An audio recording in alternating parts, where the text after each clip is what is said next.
Israeli युद्धक विमानों ने रविवार तड़के गाजा पट्टी में एक शरणार्थी शिविर पर हमला किया, जिसमें 50 से अधिक लोगों की मौत हो गई और कई लोग घायल हो गए।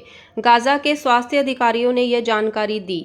अमेरिका के आम नागरिकों को राहत देने के लिए इजरायल से कुछ समय के लिए हमले रोकने की अपील की थी, परंतु इजरायल का कहना है कि वह गाजा में हमास शासकों को कुचलने के लिए अपने हमले जारी रखेगा। साथ ही प्रधानमंत्री बेंजामिन नेतन्याहू ने कहा कि इस्राएल तब तक युद्ध विराम पर सहमत नहीं होगा जब तक कि हमास आतंकवादी समूह बंधकों को रिहा नहीं कर देता। उन्होंने कहा कि युद्ध विराम शब्द शब्दकोश से बाहर फेंक दें। हम तब तक हमले जारी रखेंगे तब तक कि जब हमास को हरा नहीं देते। हमारे पास कोई विकल्प नहीं है। अमेरिका के विदेश मंत्री एंटनी ब्लिंकन ने क्षेत्र के अपने हालिया यात्रा में मानवीय मदद पहुंचाने के लिए कुछ समय हमले रोकने का प्रस्ताव रखा था, जिसे इजरायल ने अस्वीकार कर दिया। इजरायल के रक्षा मंत्री योआव गैलेंट ने कहा, गाजा सिटी में रह रहा हर व्यक्ति अपनी जान को खतरे में डाल रहा है।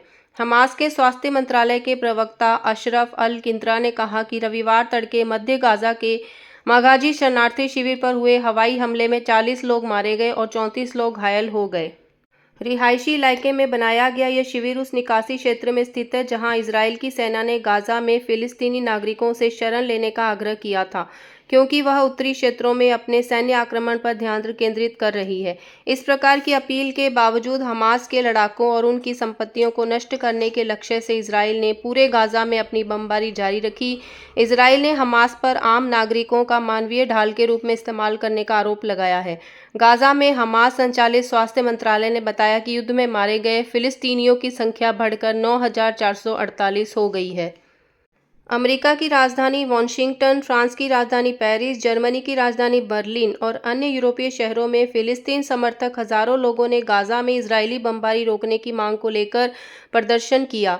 ये प्रदर्शन युद्ध में हताहत हुए लोगों की बढ़ती संख्या और गहराते मानवीय संकट को लेकर यूरोप के खासकर उन देशों में बढ़ रहे असंतोष को दर्शाते हैं जहां मुस्लिम आबादी ज़्यादा है।